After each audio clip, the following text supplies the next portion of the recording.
Hi, folks. Welcome to Open Mic. I'm Mike Savage, and we've been talking about a number of issues, and today we're talking about one that is as important as anything in our city, which is the issue of housing, and particularly affordable housing. And I'm so happy to have two great guests with me today. We have Claudia Jahn, who has been working in the affordable housing field for a long time in Nova Scotia, and is the community housing director, I think. And we met for the first time a number of years ago, I think, when I was an MP. And also we have Duncan MacLennan, who is a international authority on a number of things around cities, and particularly on the housing, professor at the University of Glasgow. I know you've taught around the world. You've been part of the city deals in the UK, and you've done work in Australia. And we would have met each other a number of times, and certainly through an old acquaintance, David Graham, but also at some conferences. So thank you both for coming in. Claudia, let me just start off with you. I would have met you when I was a member of Parliament doing work on poverty and homelessness, and you have been a champion in this community for some time. Just tell a little bit about yourself and how you got this interest in housing, and particularly in the affordable housing. Yeah, so it's very interesting. On my drive in, I really reflected when we met the first time. So it was in the early 2000s. You were an MLA and organized roundtables across the province, I think, on poverty with Ken Dryden. Ken Dryden, yeah. Exactly. And at the time, we talked about poverty, and now we are in this business for so long, and really reflecting what has changed. That's what came to my mind this morning. What has really changed? And I thought in the city, on the ground, for the people who are really impacted by the lack of affordable housing, maybe not too much, but there are many things, I think, that worked, improving the situation for homeless individuals in shelters and by service providers. And some policy, interesting, we probably talk more about it later, lots of things that are happening now in regards to changes what HRM is doing. And the reason why the bigger things haven't changed is exactly what we discussed in 2003, that we knew it is all related to poverty. Yeah. Affordable housing, lack of homelessness is all driven by poverty. And we as a sector, we manage the symptoms of poverty. So as long at the time, I think you and your colleagues, everybody advocated for livable wage, guaranteed income, and these are really the big game changers that are still missing. I think that's right, and certainly if you look at, and people talk about the social determinants of health, but the social determinants of health are the social determinants of housing and education, environment, criminal justice. They're all interlinked, and poverty and social isolation are a big part of that. So thank you for joining us. We're going to have a little chat. Good to be here. Professor, Dr. Mr. Duncan MacLennan, tell us a bit about yourself and your interest in housing. I've been interested in housing since I was a teenager. I grew up in the city of Glasgow and ended up working as an economist in university. I was still interested in housing issues, and I've worked on that topic and city issues in Australia and Canada. I came to Nova Scotia because my wife is from Cape Breton and in fact worked on cooperative housing in Halifax in the 1970s and 80s. And Sharon Chisholm, she kind of... I wasn't quite exactly a mail order husband, but I settled down to showing interest in issues about housing here. And I've recently been running an international network that involved not only federal level governments, provinces, providers, but actually cities. And cities were the main dynamic in the discussion in the Canadian case. And it was looking at questions about affordable housing. Now, there's almost as many definitions of affordable housing as there are spruce trees in Cape Breton. But I think that when we look at it, there's really three connected sets of issues.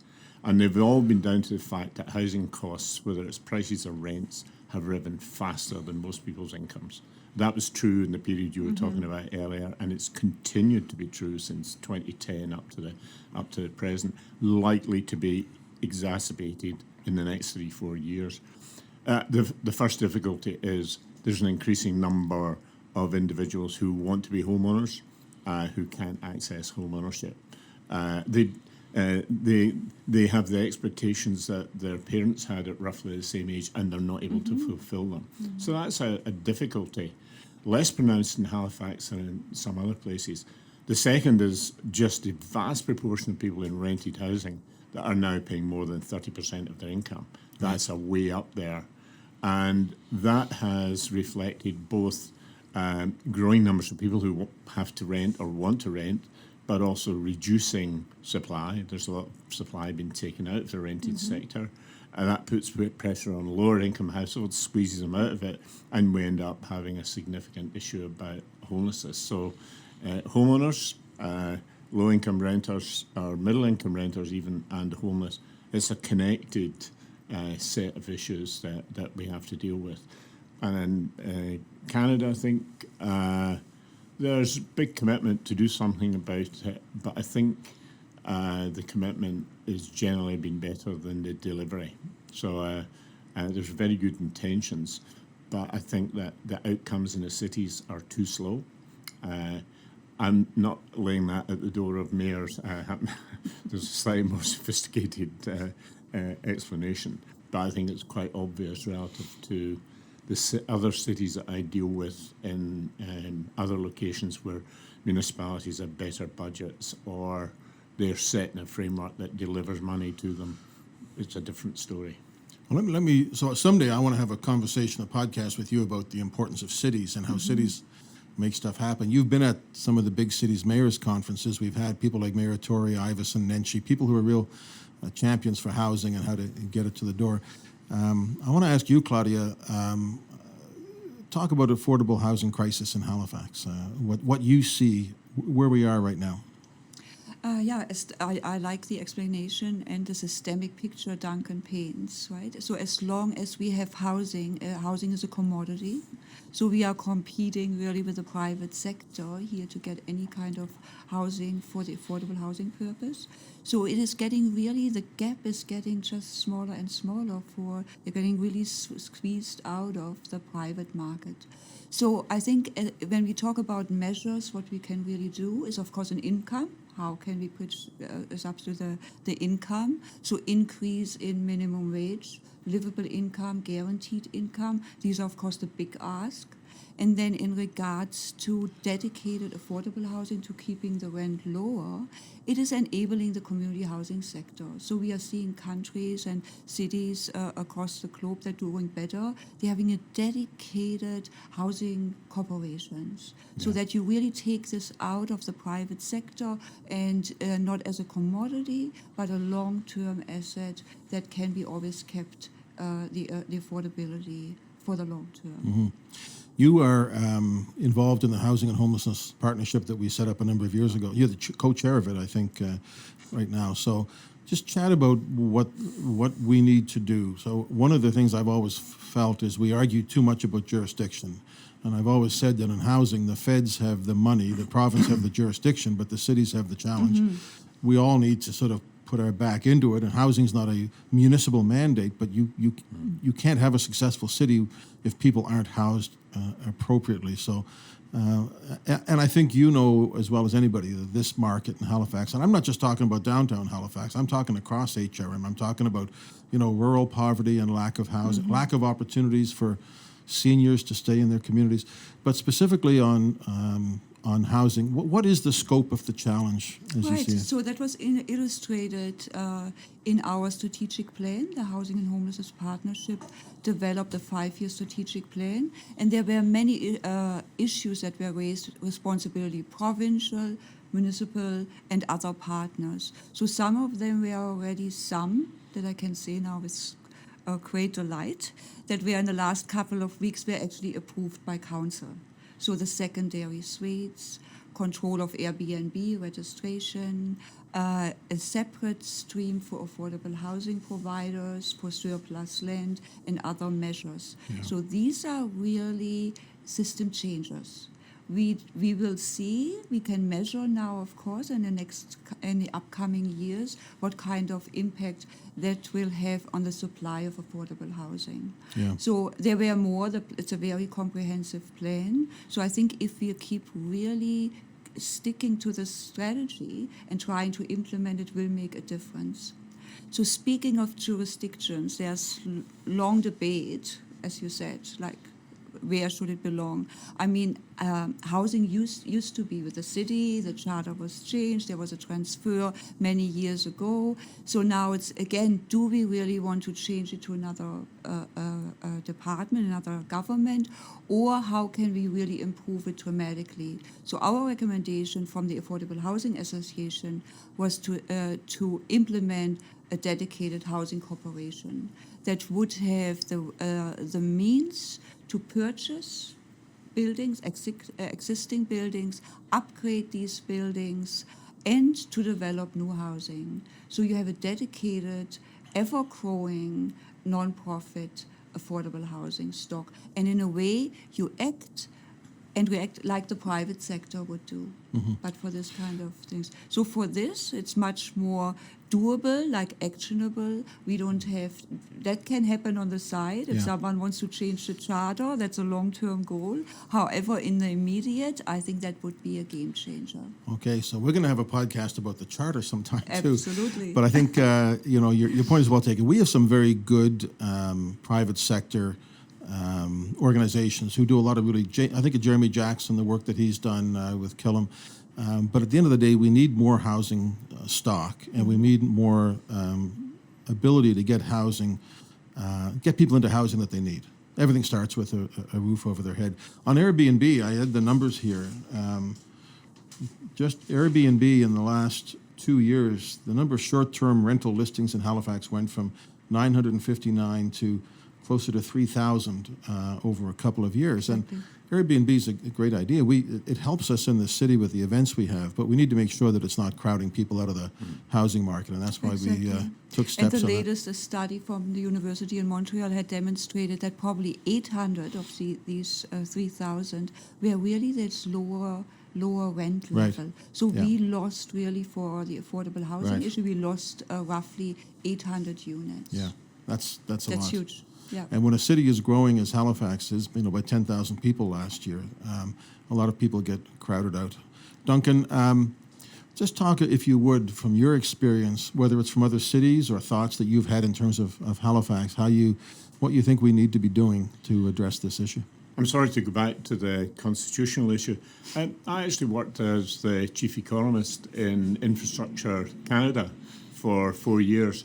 And when I was there, I actually went and read the Constitution of Canada because you read the Constitution. Yeah, I just got fed up with. There's only about 4 people that have done that, Duncan. Yeah. Well, if you're having difficulty sleeping at night, but I thought I would do it because people kept saying to me, "It's the Constitution. We can't do this because of the Constitution," and it became the greatest excuse not to do things. If you look back 20, 25 years ago, Canada, which was less well off then than it is now by about 20%, was producing 25 to 30,000 affordable social housing units each year. Now, even with the very welcome national housing strategy, it's still only 3,000 or 4,000 units a year. Now, I think that most people are going to find their housing in most advanced economies in market settings rather than in the non-market or social sector. But if you've got low income as a problem and issues like homelessness or rundown neighbourhoods, you do need to recognise that you will only have decent homes and decent neighbourhoods if you actually effectively subsidise people to have them. Doing it by income supplements, I do not think fits the bill in that it doesn't build stock. It doesn't, in a sense, take thinking about housing and how you do it forward. So I do think that if you look back to the early 2000s, there was a shortage of municipal infrastructure in Canada. How did the federal government solve it? They solved it by dividing the gas tax revenues between the provinces or themselves and directly with municipalities. But what we have here in housing is economic growth attracts more people in, younger people particularly. It attracts immigrants in. They come to the city, so growth's in the city. But what does the city do to help? It's only got the property tax revenue. All the other income tax receipts, the sales receipts, and the general revenues, fiscal revenues, they go off to a different order of government, province or feds. So cities get back what the others decide to give them, rather than what they actually need to do with the consequences of growth in particular places. And I think that unless Canada has a very active program, it will continually shoot itself in the foot. I mean, I listen to discussions in, whether it's in Vancouver or Toronto or Halifax, I just think cities, and I think that Mike's trying to operate here with one arm or maybe even two arms tied behind his back, because people turn to the mayor and they turn to the city and say, why aren't you doing this? And the fiscal capacity. And one of the difficulties, I suppose, for mayors is to enliven their provinces, to have a really clear strategic view on this. And I actually don't think Nova Scotia does have a clear strategic view. I'm sorry to say that. I do think there are things that could have been done. The investment in housing could have been increased. The Nova Scotia Housing Corporation doesn't seem to do very much in terms of using land or providing inclusionary zoning. There's a whole set. All the deregulation or modification of regulations you've done in planning is great, but unless there's a vehicle that's going to drive investment, it will rely on the private sector responding, which sometimes it will and sometimes it won't. If you want the certainty of the development, there have to be engines of growth. One of the important things in the UK experience, and particularly the Scottish experience, is we transferred municipal housing in some cities to non-profits because we wanted bigger non-profits. Non-profits are good at joining things together on the ground, whether it's linking it to transport or employment or whatever, or whether it's linking services together for older people or whatever.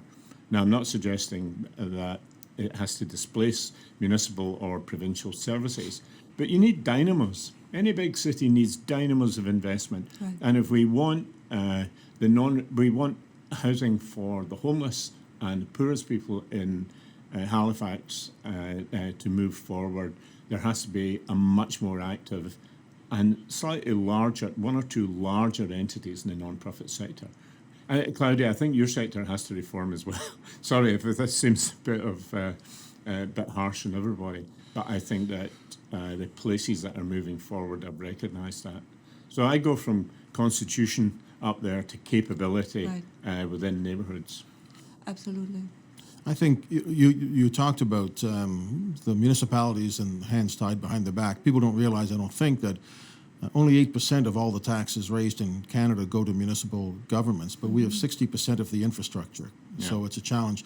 Number two, as you're well aware, and you both would be, we haven't had a national housing strategy in Canada for almost 30 years. So this was a welcome investment from the federal government. And I think I look at it in a similar way to the way I look at childcare, which is another really essential service, that a government that introduced $100 a month to families with children, that doesn't create childcare spaces. So it has to be a whole solution. So we have to have the income supports for people, but we also have to make sure there is actual housing for people to move into. And so I could blame all kinds of people, but I want to blame myself. And I want to say we haven't done enough. We've taken some good steps, and you've mentioned some of the things the council has adopted recently, but I think we all have to stop saying, look at what I did, and we need to look at the people that still are ill-housed or underhoused, not living on a bus route where they can get to work. We all have to step up and say, how do we fix it? So I'm going to ask you, Claudia, we have done, I think, some interesting things in the city. We've been involved in Housing First, and I think this idea of saying, let's look at the fees that we charge and see if we can stop doing that. Let's look, and you mentioned land. You know, governments have land. Exactly. Claudia, why don't you talk about that a bit? So this is really important. Yeah, we have the National Housing Strategy, and now it's coming down for Nova Scotia that our nonprofit sector is unable to access these programs because they don't have the capacity, they don't have the equity, they don't have the land or the capacity, because that really dwindled over the year because we haven't built anything. Sharon would know when she was here, it was very active. The co-ops were built, many things happened. So all that capacity was lost in Halifax. So what we need to do is, land bank is, for instance, one great measure across the country, that there would be a municipal, provincial land bank dedicated for the non-profit sector, one huge measure. The second, when I think about the three game changer we would have on our wish list, would be certainly to have a dedicated housing trust that's financial. So we have the land trust and we have financial And trust. who would contribute to that land trust? All levels of government. So the Housing and Homeless Partnership, we did the background research. We have a paper. It could be administered by the Community Foundation. It would be very, very easy to access for nonprofits to purchase land, for financing. So we have researched this nationally and internationally. There could be density bonusing could be invested. Well, as you know, that we're going to be collecting Exactly. money, and we can. It doesn't have to be all our money. We just want to contribute. Exactly. I often tell people I don't care as much who builds the housing. I just want it built. So that's a cool thing. And then we have to look at the fees that we charge, which we're doing something about now. Halifax water fees are very significant for not-for-profit housing instances. So that's useful. Duncan, sorry, go ahead. Go ahead. Yeah, so these are all the barriers we are experiencing. We see that the private sector is very active here. If you look at North Dartmouth, for instance, we see the investment. We see sight unseen during COVID. Many blocks were bought sight unseen. Hence, we tried to compete with this. We bought one building. We have an accepted offer on a second one. It's very, very challenging. So we know the gaps and we know how they can be closed. And this is by making capital available to nonprofits and land as well. Absolutely.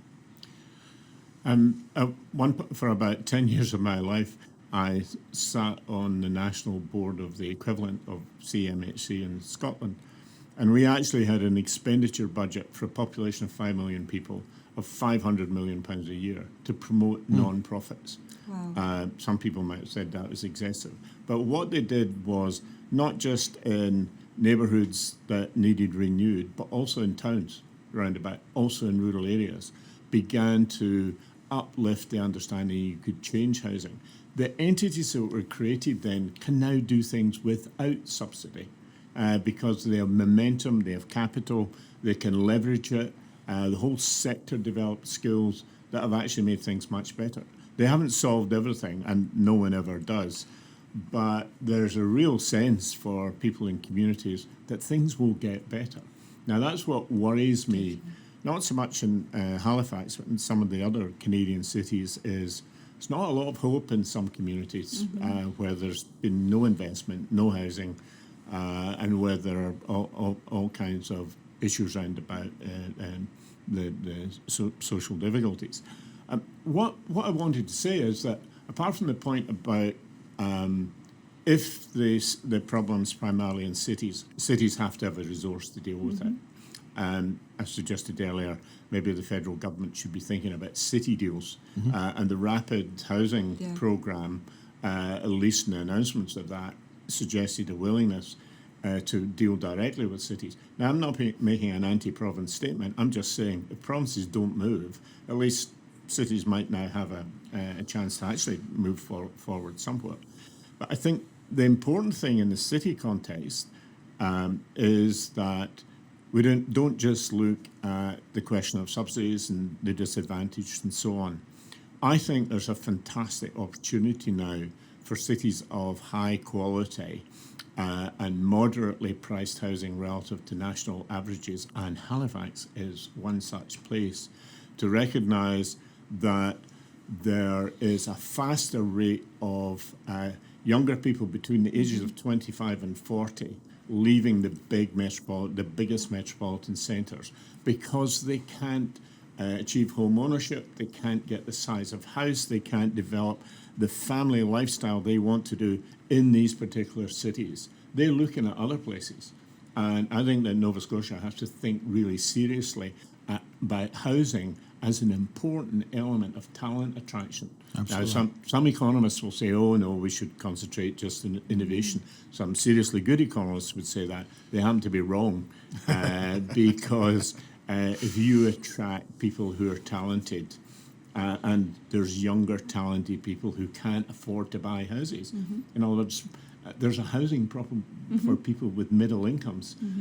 I think attracting these people can make a huge difference. And we began to see that in Australian and indeed in British cities. There's been a shift out of London and the southeast, so that places like Glasgow and so on have actually done quite well out of that in terms of just attracting new talent. Right. I think that's very big. You know, one of the things that ties into what we're talking about is that particularly the organizations who deal with housing, not only is it a challenge to get the money, it's kind of a challenge to navigate the process. So the feds came out with a new policy a week or so ago that looks at the possibility, for example, and the provinces don't need to be involved in this. So this is partly what you're talking about. The cities could, working with not-for-profit agencies to buy buildings, hotels, or commercial properties that aren't viable. But how do you do that? I was on a call last week with people you'd know very well. I won't say who it was, saying, we understand that this program, we have to apply by March, you have to be ready, and we don't know all the parameters around it yet. And so we have to find a way to do it. We have to know the situation. And I know the big cities are jumping in. So mid-sized cities like Halifax always worry on these programs. If it's $1 billion, the big cities could spend $30 billion. Yeah. And so we need to get our oar in the water and work on that. One of the things I want to see in the city, you know that there's a number of staff people who are very interested in housing, and Natasha in my office is one of them, who you both have worked with. But we don't have a person in the city who wakes up every morning on housing, and that's one of the things I'd like to see us do. And I know that there are people who say that's not our mandate, not our responsibility, we can be involved, but that's one of the things I think that we would like to see happen, so we can activate and work with, you know, the charitable not-for-profit organizations, whether they're women's shelters, whether they deal with people with addictions, whether they deal with people with disability, and help navigate some of this stuff, right? Because it's not easy. Yeah, I think that makes absolutely sense, and it would really help City Council as well, because what has changed over the year is certainly the attitude of council members. 10 years ago, we would have never gotten the vote, or there was really no support for affordable housing. It's not our issue. Now we see a strong interest from other councillors and a strong support. So it would be important to have really a department and dedicated staff who could work on these issues and support the non-profit in navigating. And speaking of the new investment, so again, you really point out an important point. How can we access this money? Same like the National Housing Strategy. Do we have the expertise? Do we have non-profits to can really, we don't want, like someone said, buy whatever you can find.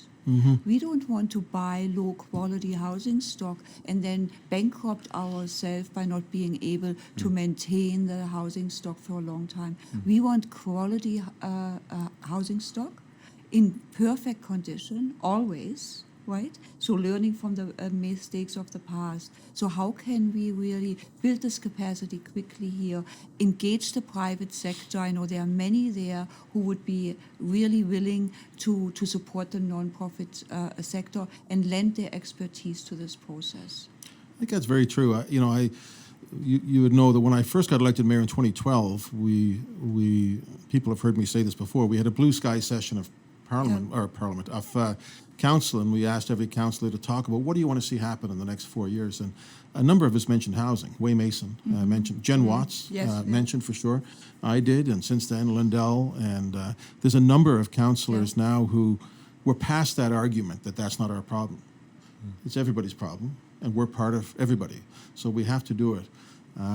The time's flown by, so we're gonna bring this in, but I want to ask each of you a last word on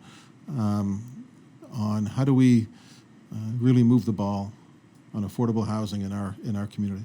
Yeah, without going into detail, I think Duncan's message as well, I hear this from you coming as well, that all levels of government have to support the increase of dedicated non-profit housing.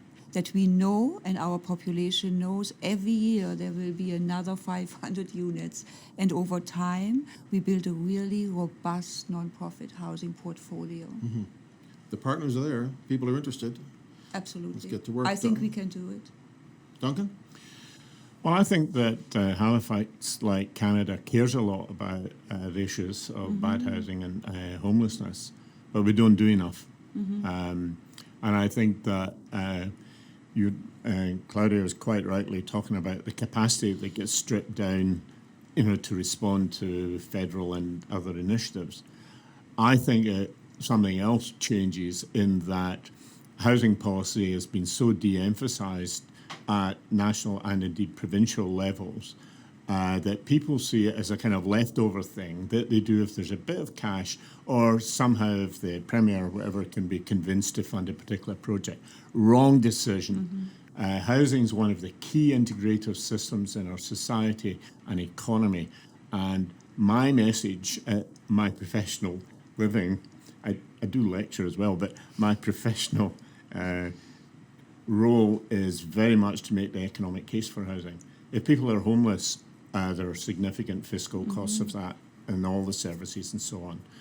If people are badly housed, there are consequences for children who are unhealthy from the get-go, who don't have space to learn, who don't manage to transit into the labour force. There's a whole raft of effects, and when you add them all up, which rarely gets done, but when you add them all up, it's good policy for productivity, it's good policy for stability in the economy, and it's good policy for fairness to actually deal with the housing issues. At the moment, and this is most obvious in the big cities, housing market dysfunctions are reducing productivity and transferring wealth between people on the basis of sleeping in their beds overnight rather than going out and earning a living.